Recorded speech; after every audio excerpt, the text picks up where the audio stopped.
வணக்கம்மா. எல்லாம் நல்லா இருக்கீங்களா? எப்படி இருக்கிறீங்க?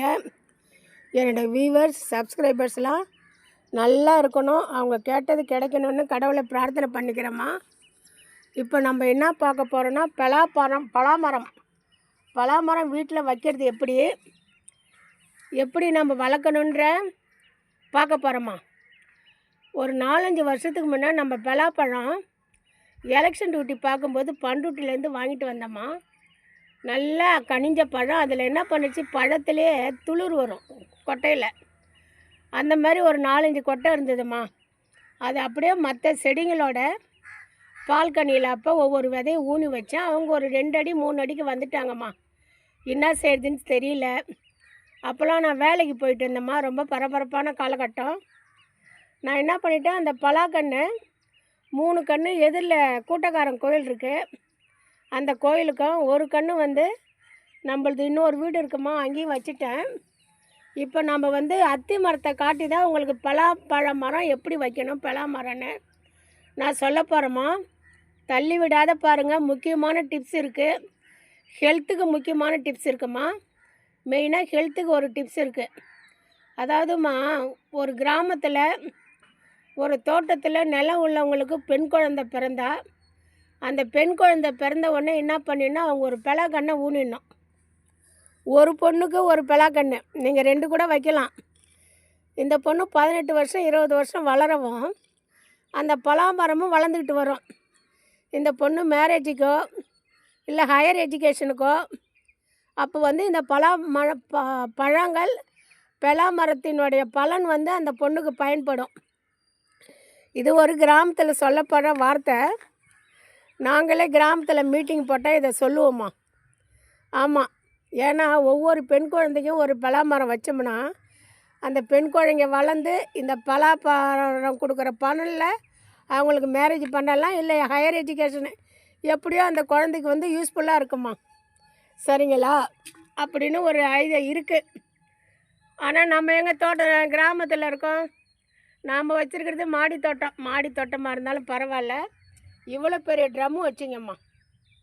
இவ்வளோ பெரிய ட்ரம்மு எடுத்துக்கணும். பலா மரத்துக்கலாம் நல்லா ஒரு சுண்டு விரல் போடுற அளவுக்கு ஒரு 7-8 ஓட்டை போடுங்க. மெயினாக 4 போடணும், நீங்கள் 7-8 போட்டுங்க. ஏன்னா அது ரொம்ப லாங் பீரியட் வரும். பாருங்கள் எவ்வளோ வெயிட்டாக இருக்குது பாருங்கள் டப்பு.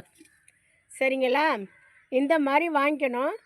பலாக்கன்று நீங்கள் கடையில் நர்சரியில் தான் வாங்கணும். வாங்கி ஃபஸ்ட்டு நம்மக்கிட்ட இருக்கிற தோட்ட செத்தைகள், தேங்காய் பஞ்சு, கரும்பு சக்கை என்ன கீழே நீங்கள் பேப்பர் கூட போடலாமா. இப்போ ஸ்கூல் ஆனுவல் டே லீவு தானே, பிள்ளைங்களுடைய தீர்ந்து போன புக்கெல்லாம் இருக்குல்ல, அதெல்லாம் கூட நம்ம கீழே போடலாம். ஒன்றும் பிரச்சனை இல்லை. அதுவும் ஈரம் இழுத்து வச்சுக்கும்.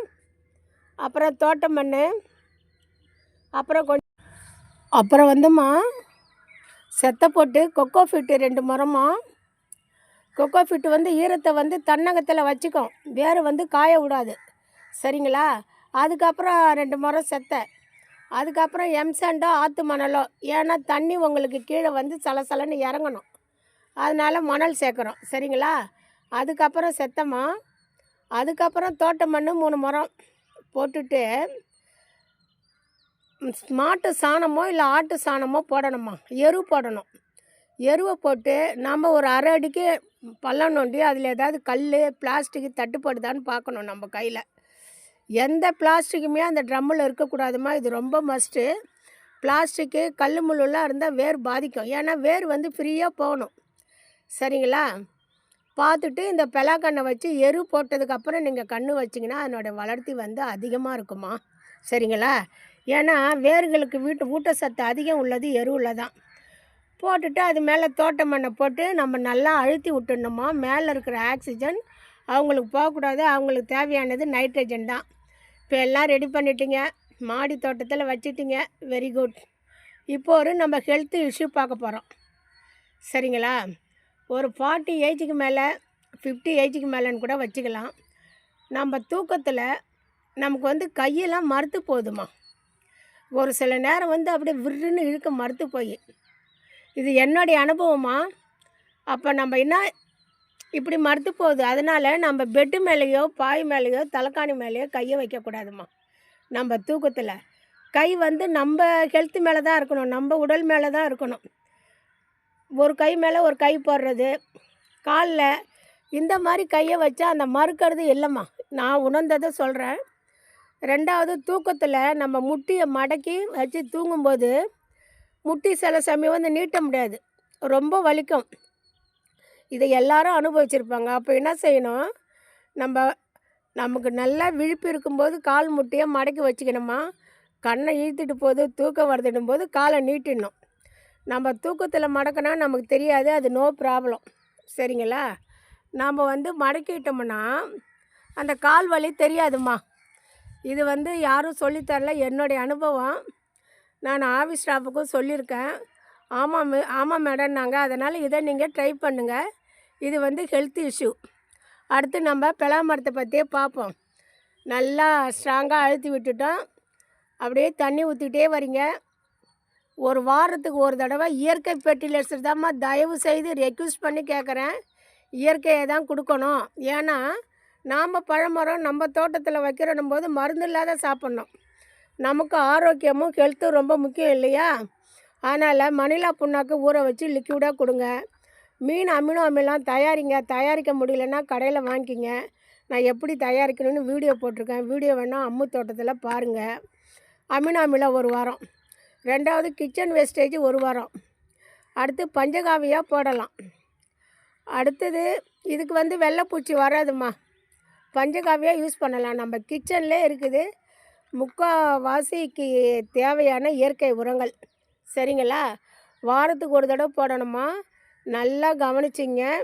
திடமாக போடக்கூடாது, திக்காக போடக்கூடாது. ஒரு சிலர் வந்து காப்பியே கொஞ்சம் திக்காக குடிப்போம்ல,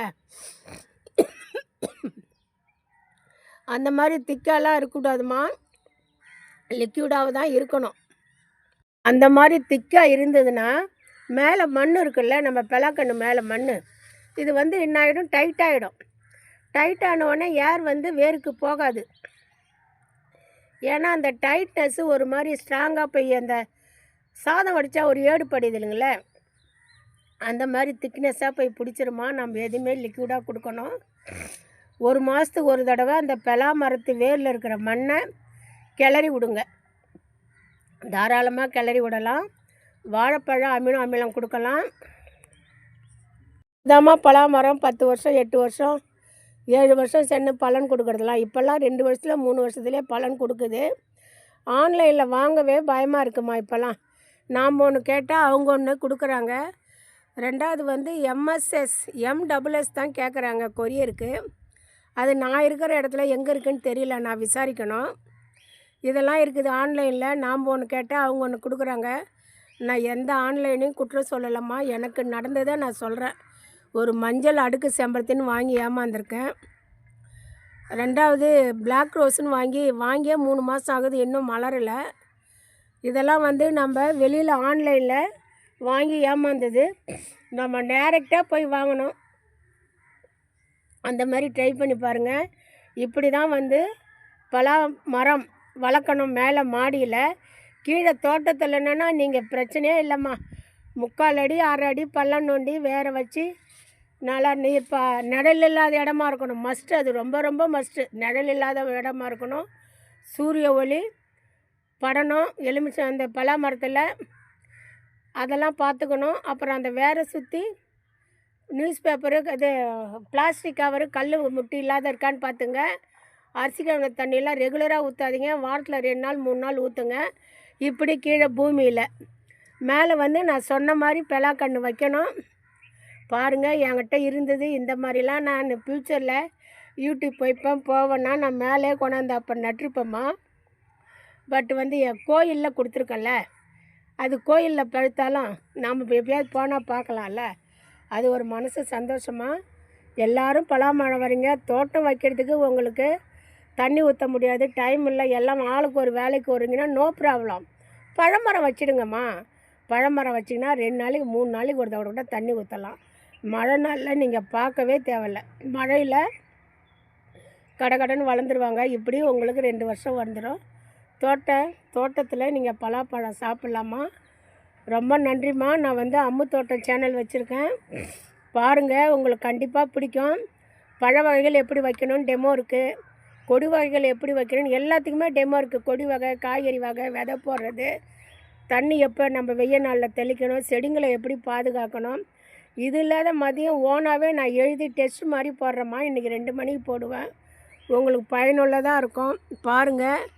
நன்றிம்மா. சப்ஸ்கிரைப் பண்ணுங்கள், கமெண்ட் பண்ணுங்கள், ஷேர் பண்ணுங்கள், லைக் பண்ணுங்கள்.